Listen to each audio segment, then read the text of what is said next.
Hey team, and welcome to another video in the Astrological Magical Elections video series. Today we're going to talk about the magical electional opportunities that are going to be available to us between the Gemini Full Moon on November 29th and the Sagittarius New Moon on December 13th. That Sagittarius New Moon is actually going to be also a solar eclipse, which is something that I did not realize until just a couple of hours ago. Today, I'm joined by my co-host Bubbles, who is in this Christmas spirit, as you can see, cuddling her kitty cat, her Christmas kitty cat. So that's fun. So we're going to go ahead and get started talking about our magical election opportunities. We're going to start with Western Europe and the opportunities they have available. They have three, and then we'll move into the other ones. And then after this, I guess I'm just going to draw the locations out from a hat to see which ones I do in what order, just to keep it kind of fair. So we'll see how that shakes out later. But right now, our first electional opportunity is actually going to be for December 5th at around 2:20 p.m. And here we're going to have an opportunity for an 11th Lunar Mansion talisman. And the 11th Lunar Mansion is one that is primarily about career goals, in that the texts talk about the 11th Lunar Mansion as kind of like victory and specifically promises or favors from authority figures. And so kind of one of the ways that I interpret that most is through employee-employer relations. How well you or the talisman holder as an employee can get promotions or raises, kind of use the power of the 11th Mansion to better negotiate some aspect of career. I think is a really kind of easy way to translate the powers of the 11th Lunar Mansion. There are, of course, other situations where favors from authority figures may be useful, thinking things like litigation or interactions with police officers, things like that, where I think the 11th Lunar Mansion could probably also do very well. But I usually think of the 11th Mansion as like a career promotion type of talisman.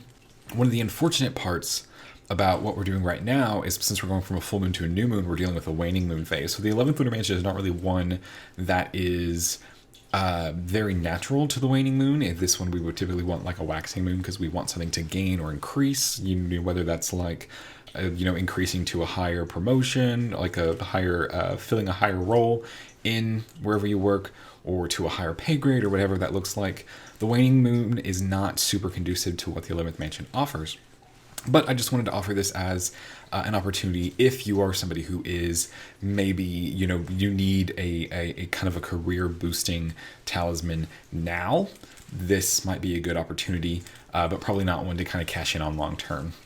So taking a look at the election itself, we have the moon placed here in the 11th Lunar Mansion, in the 5th house of the chart. Typically, I prefer my moon very angular, but the 5th house is not a bad house, so we can also use it here. And the reason why I also wanted to point out the 11th Lunar Mansion, even though it is a waning moon phase, is because while the moon is here in the 11th Lunar Mansion in the 5th house, she's applying this really tight trine to the sun. The sun, of course, being a planet about honors, about preferment, about increase in stature, or ranking, or whatever, however that kind of shakes out. So this connection, this easy connection with the sun, especially with the moon in Leo, is a very good influence to have on your side. So this may not completely make up for the moon being waning, but it's a good bonus, or it's a good, helping to kind of bridge that gap to some extent, the kind of the ideal gap between how we would like the chart to look and what the chart that we actually have to work with looks like. Pointing to the ruler of the first house, it's Mars here. And we're kind of talking more about that Saturn-Mars square that's starting to develop. It's still a little far from how we would want it, kind of starting to now just get into like 10 degrees distant. But after these lunations, we're probably not going to be able to use Saturn or Mars for future elections for a while. And that's kind of the annoying part, really, with malefic aspects, or like with difficult aspects with the malefics, as they kind of take each other out. In sort of like a mutual destruction kind of a situation. Because for, other times, if it's just like, Mars square Venus, then that's something we can work around. We can't really use Venus because she's afflicted by Mars, but we can still utilize Mars. So we only have like one planet kind of off the table. But when it's Saturn and Mars afflicting each other, then they're both out the game. So that's kind of the annoying part, having to work with it. So we'll kind of have to do our best there. But for right now, the square aspect is still a little far, so we can still kind of get away with it. But that ability is going to decrease as we move into the future. So that's unfortunate. And then, of course, the moon here is also safe. not being aspected by either one of the malefic planets or anything like that. So all in all, a really good chart for kind of what we have going on right now, dealing with the waning moon and everything like that. Getting that sun trine is really, really good. I always try to highlight the sun moon aspects in lunar mansions because they tend to be a bit more powerful, and this is just an example of me being able to do that. So our next electional opportunity for the Western European half of the continent is going to be for December 8th at around 6:10 a.m., so kind of before sunrise here. And here we're looking at an example of a 14th Lunar Mansion talisman. So the 14th Lunar Mansion is much more in the spirit of the waning moon phase, which is great.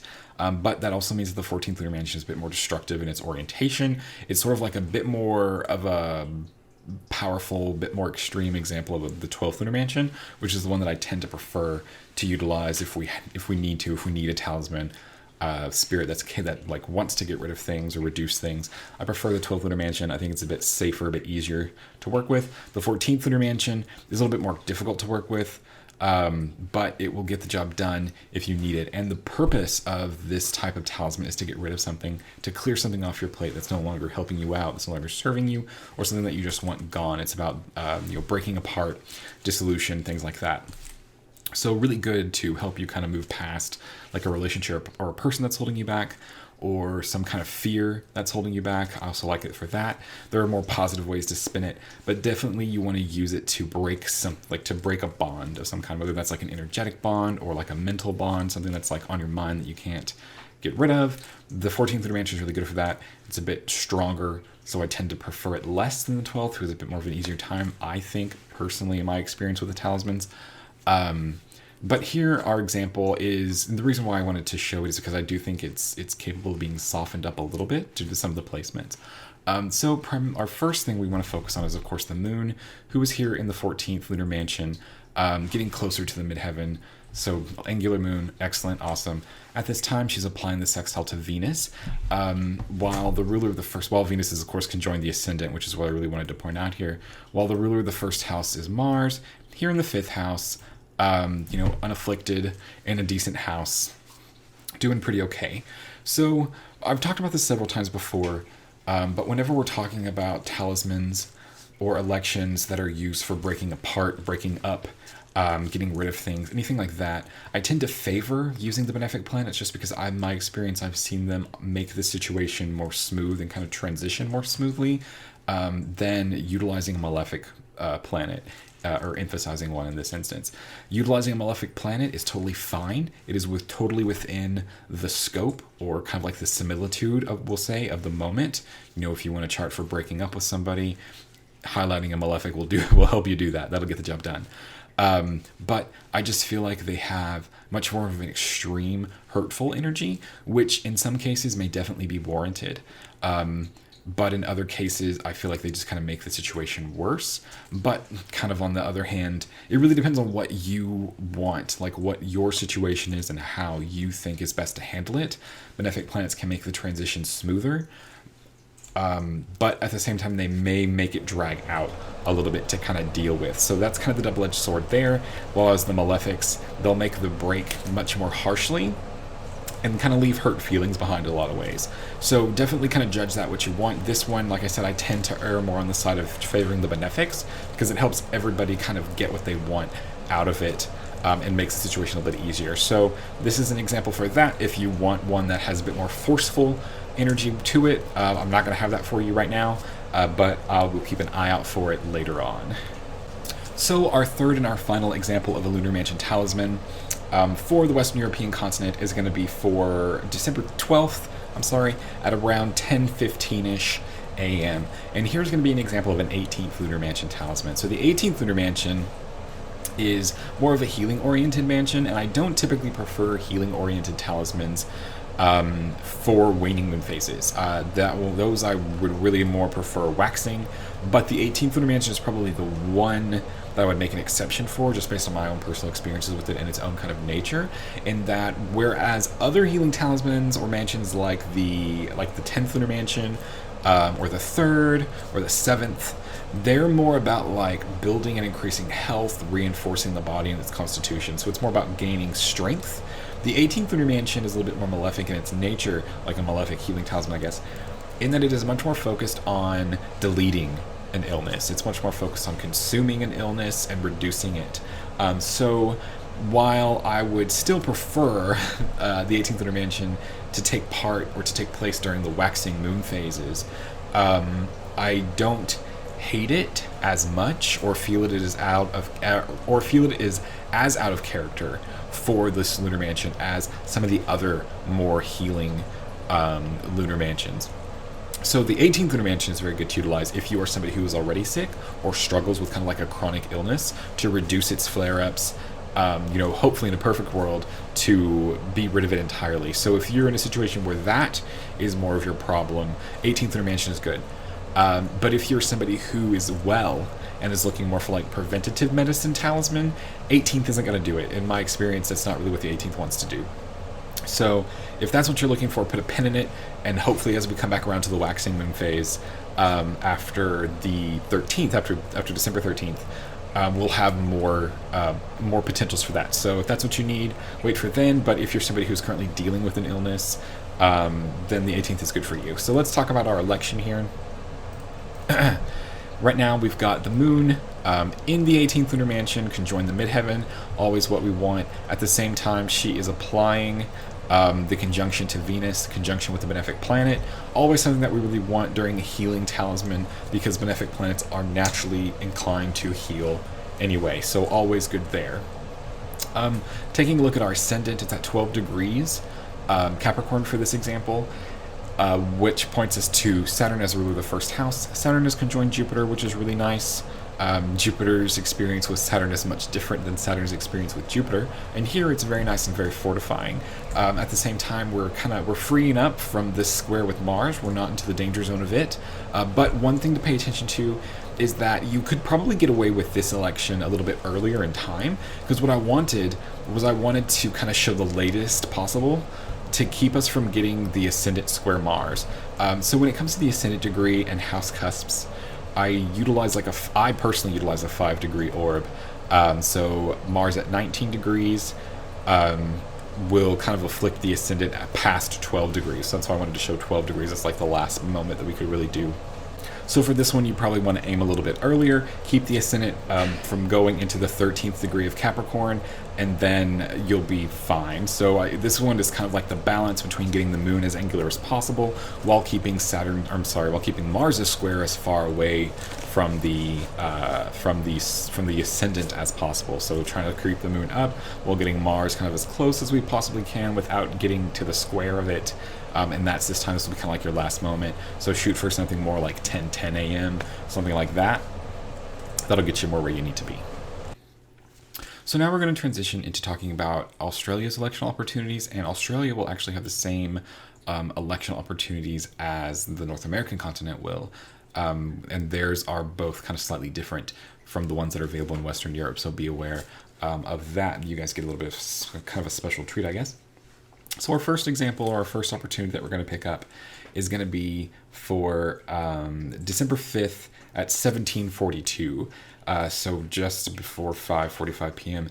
And here our chart is going to be for that 11th Lunar Mansion talisman. The 11th Lunar Mansion is one that is primarily focused, in my opinion, in my interpretation of the text, on like career advancement and career goals, or any sort of situation where you could potentially want to gain favors from an authority figure. I typically translate this more into negotiating with a superior, like with a boss, for something like a new position, new responsibility, or new perk or new salary, anything like that. But like I said, there are situations where you could potentially prefer having the favor of an authority figure that are not career specific, such as in like law. But career seems to be the place where the 11th mansion works most easily. Again, this is a waning talisman. Waning moon is not preferred for the 11th lunar mansion, but taking a look at our example here, we've got the moon in the 11th mansion in the 3rd house, which is the moon's house of joy, so a good place to have the moon for a talismanic election, while she's applying the trine to the sun. And I want to get this trine to the sun. I want to highlight that as much as we possibly can, because the sun naturally represents preferments, honors, advancement, things like that. And that's exactly what the 11th mansion wants to do as well. So hopefully this helps to alleviate a lot of the deficiencies, we'll call it, with having the waning moon phase, which is not ideal. Typically we would want the waxing for this kind of thing, but getting the nice sun trine should help to bridge the gap and help the 11th lunar mansion achieve what we are wanting it to achieve. While this is happening, we've got Venus as the ruler of the first house. She's in Scorpio, which isn't super great for her, but is angular in the 7th and is unafflicted by Mars or Saturn. So doing well herself, as is the ascendant degree, unafflicted by Mars and Saturn. Just a pretty, decent 11th mansion chart. It would be an amazing 11th mansion chart if the moon was not waning. Then it would be perfect, essentially. And then if we could get the moon super angular, but the 3rd house is not a bad house for the moon, just less ideal than being in the 1st or the 10th. So our second example for Australia is going to be on December 9th at around 7:34 a.m., so around 7:30. And here is going to be an example for that 14th lunar mansion talisman that we talked about in the Western European continent. 14th lunar mansion is one that's about breaking apart, about dissolution, about getting rid of things that no longer serve you, things that you no longer really want to hold on to, whether that's people, relationships, feelings, thoughts, or even items and situations, just to kind of banish them, get rid of them, send them off into the ether. And I prefer the 12th lunar mansion for situations like this. I think the 12th is easier to handle. 14th is a bit more extreme in how it operates.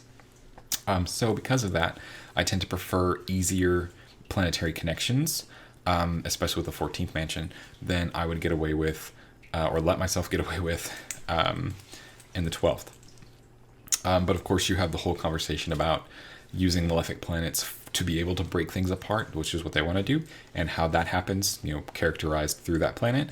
And here we'll kind of get like a middle ground to those two extremes of emphasizing benefics and emphasizing malefics. So let's talk about it. The moon here is placed in the 10th house in the 14th lunar mansion. So angular moon, always what we want. And at this time, she's applying this trine to Saturn and Capricorn. So here we have an emphasis placed on a malefic planet, especially since Capricorn rises, which points us back to taking care of Saturn as the ruler of the first house. So Saturn is about destruction, just like a malefic planet should be, but it's going to destroy things in its own way. Saturn is really more about destroying things by letting them age, kind of like rotting from within, essentially.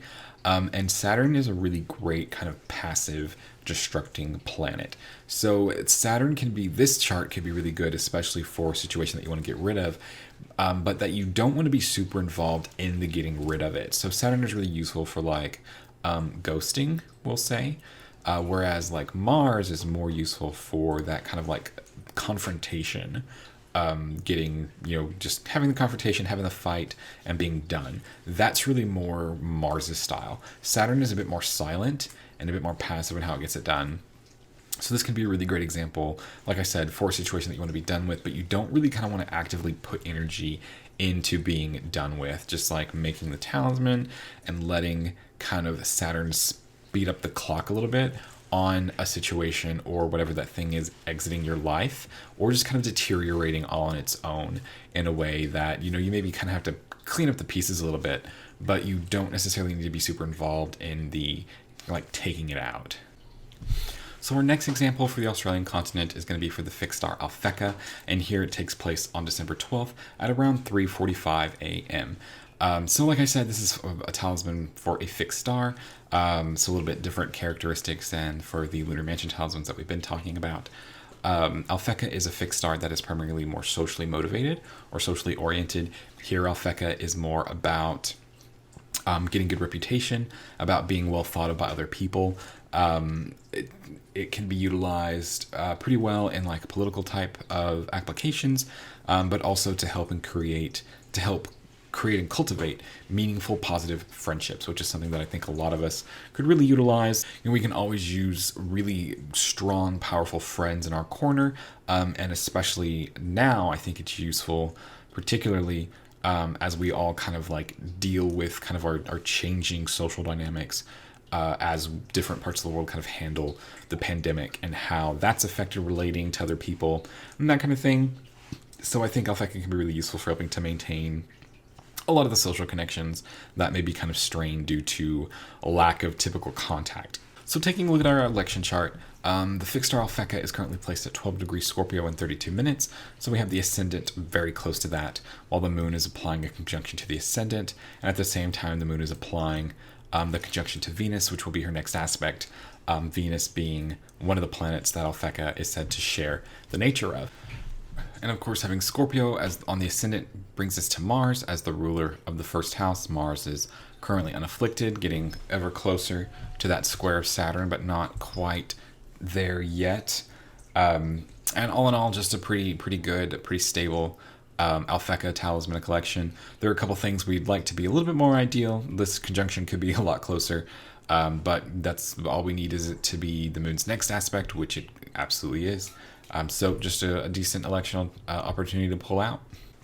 So our final election opportunity is going to, for the Australian continent, is going to be for December 13th at around 4:20 a.m. And here we're going to have an opportunity for a 19th Lunar Mansion talisman. And the 19th Lunar Mansion is a good one, particularly as it comes to helping with women's health issues. But I don't think I would really recommend it for that in this example, just because the moon is waning. And like I said, I typically don't prefer health-based talismans to be occurring during the waning moon. For that, you would want waxing moon. It's much better, unless it's like a specific characteristic quirk, like with the 18th Lunar Mansion discussed in the Western European version, or the Western European section, not version, I guess. And so, but one thing that the 19th Lunar Mansion is good for is magical safeguarding, kind of like the other side of it. It's used for protection and to dispel enchantments, essentially. And dispelling things is absolutely something we can do during a waning moon phase. So here's an example of this chart, or of an election opportunity for it. And here we've got the moon in the 19th Lunar Mansion conjoined the ascendant and applying the conjunction to Venus, a benefic planet that can actually dispel things. And, you know, if this was sort of different to where the moon was waxing here, having the moon apply to Venus for a talisman that can be used for women's health issues, grade A. And here we're going to have Mars as a ruler of the first house placed in Aries in the sixth. Excuse me, on free from the affliction of Saturn, which is really the more important thing, other than like being combust, which isn't an issue for Mars right now. The cadency is less ideal, but not necessarily a game breaker. But if that is something that you're not happy with, I have an alternative time for this one for you. So that alternative time is for the same day, just later in that morning, around 7:20, 7:30 a.m. Well, you probably wouldn't want to go 7:30, but you can do more like 7:10 to 7:20, kind of like that 10-minute window.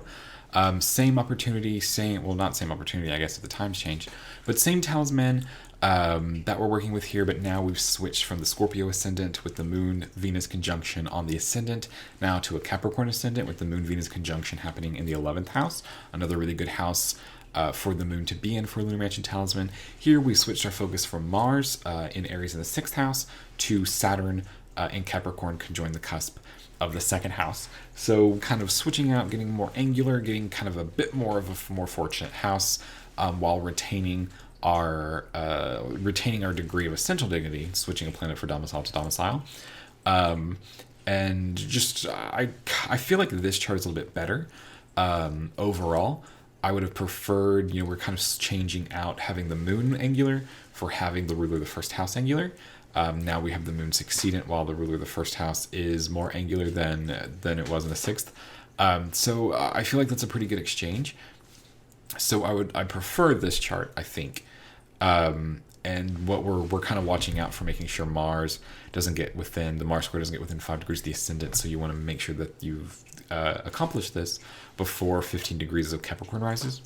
But all in all, pretty solid 19th Lunar Mansion, especially for like dispelling any sort of magical influences that are upon you, or whatever, or a thing, or any sort of magical influences that you just kind of want to be rid of and wipe the slate clean. The 19th Lunar Mansion is a good one for that.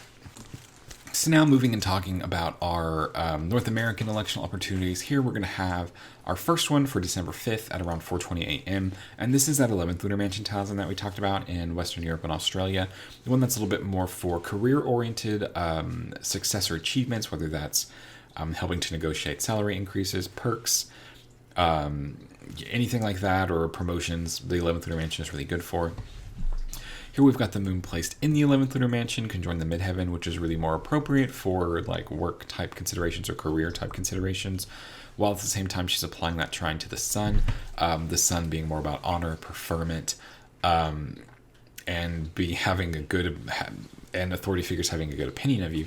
All those things that the 11th lunar mansion is more typically oriented towards, more helpful to do. So we're kind of matching up the theme there, while hopefully alleviating some of the unidealness, as I kind of refer to it as, for having this talisman or having this lunar mansion occur during the waning moon phase. We would typically prefer the waxing moon phase for that, but having that sun connection can help us to smooth some of that out than we would normally have. In this version of the chart, we'll actually have Venus placed in the first house, which is another more useful position. Venus in the first house, bringing a benefic planet to the first house, can help us to get more out of the talisman. So hopefully that, combined with the sun aspect, helps to overcome some of the not idealness that we experience with having this occur during the waning moon phase. The ruler of the first house is Mars, placed here in Aries in the sixth house. Unafflicted by the square of Saturn still.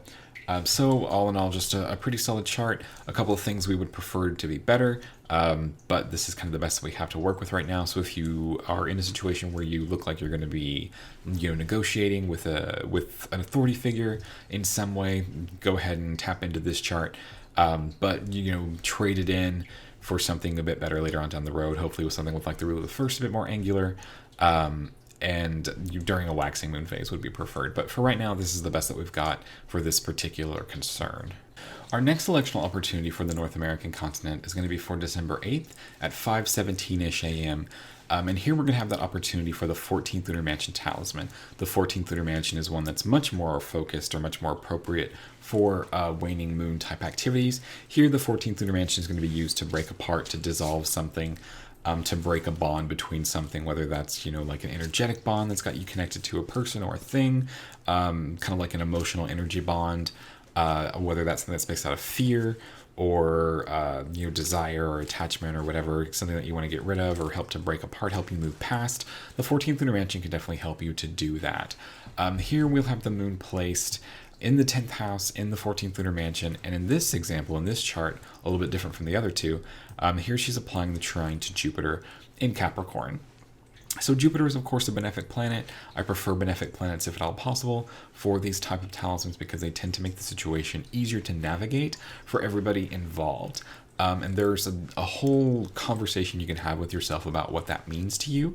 And how you would prefer to handle your specific situation, because sometimes it probably is appropriate to utilize a more forceful, a more malefic-oriented type of breaking apart or getting rid of, banishing type talisman, and that's really up to you to decide for your specific situation. I personally prefer benefic planets because that's just my kind of style, kind of generally, and they tend to make things more safe. So kind of if it's like in this situation where I'm not sitting down with one person and, talking them through what their situation is and making like a tailor-made kind of recommendation, just kind of like doing one generally for anybody who sees this, I tend to prefer more the benefic ones. But I'll try to be more aware of this bias or preference in the future to show more malefic emphasized breaking apart talismans for individuals who are going through a situation where they really feel like they need kind of like the definitive knockout punch, I guess we could say, to utilize some Mars imagery there. You're not really going to get that with the Jupiter in Capricorn connection, especially while Venus sits on the ascendant here. It's a much more easygoing type of separation, which may not fit for your specific situation, but for one where like forgiveness and closure are things that you prefer, or things that you want, then this can be a good example for that. But if it's something that you just kind of want to close the books on and be done with, blurring the bridge behind you, all that, this isn't going to be that for you. So our next election opportunity is going to be for December 11th at around 9:45 a.m. And here's going to be that example or that chart for the Alphecca fixed star talisman. So Alphecca is a star that is much more focused on relationships and getting good experiences from relationships, getting favors from friends or from other people who are involved, kind of like in your community, I guess we could say, whether that's like a really more focused on either like a political community for whom you could like get supporters from, or from like a professional community where you may get like partnerships or things like that. This can be really great for that. That's really more what Alphecca wants. In our election chart here, we have Alphecca on the midheaven. Alphecca is positioned at 12 degrees Scorpio, so we want to keep 12 degrees Scorpio on the midheaven as much as we can. While the moon is applying the conjunction to that star's degree, and she's also immediately applying the conjunction with Venus. Well, I guess immediately is that the conjunction with Venus is going to be the moon's next aspect. There's a bit of space between it for the moon to cover, but that's the next aspect. That's what we want. And Venus is one of the planets who is said to be, or Venus is one of the planets that Alphecca is said to be of the nature of. So we've kind of clicked all of our boxes that we need for a Alphecca talisman. At the same time, we have 24 degrees Capricorn rising, which points us to Saturn as the ruler of the first house, and we have Jupiter placed on the ascendant, which is a good bonus type of position to have for an Alphecca type talisman to help us out with, especially kind of interesting. In this chart, Jupiter rules the 11th house of friends and friendship and community, which is exactly what Alphecca is about. So we have kind of like a secondary thing baked in here with that, which I think is nice. What we're really trying to avoid is the square of Mars to the ascendant. And we're, like in this example, we're probably a little bit too close, so maybe push it out a couple of minutes. But that's really what we're trying to dodge here, is that exact square, or that kind of the space of the square of Mars. Having the Jupiter conjunction on top of it should help us, give us some space there. But that's really kind of what you're looking to avoid. So like I said, push it out maybe a couple minutes more for your start time, maybe around like 9:47. But this is that Alphecca chart. Moon on the midheaven, applying to the conjunction of the star, while also applying to the conjunction with Venus. Ruler of the first house is positioned nicely and safe. Everything kind of checks out there. And so our final election opportunity for North America and for the video is going to be on December 12th at around 10 a.m. And here's that opportunity for the 19th Lunar Mansion talisman.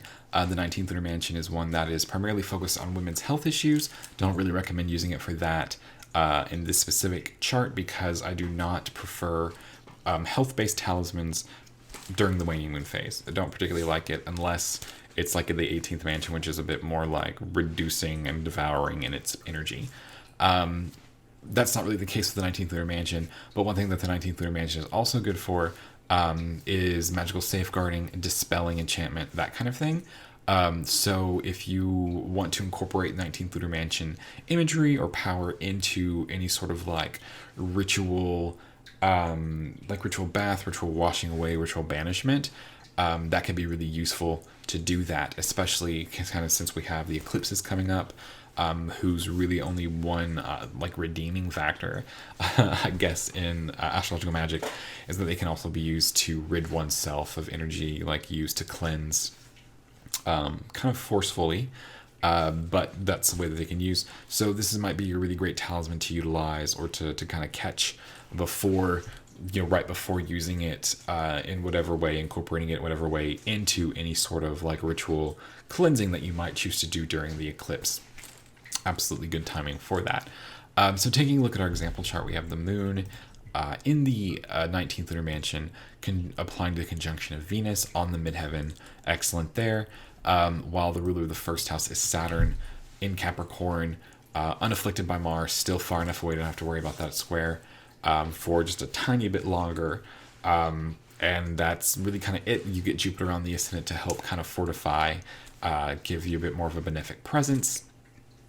And that's just not really a whole lot to say about this election, just because it is kind of like open shut. It's a good one, and kind of that's all there is to say about it. So I've kind of talked about the Mars Saturn square, and I haven't really looked to the future to see how much that's going to help us or hinder us, I guess would be the better way to say it, for talking about or kind of crafting magical elections for the next several videos. I know that in couple of in the more recent ones, we've leaned very heavily into Mars and Saturn. All of the example charts that I've shown you today, except for one, has had either a Mars or a Saturn sign rising.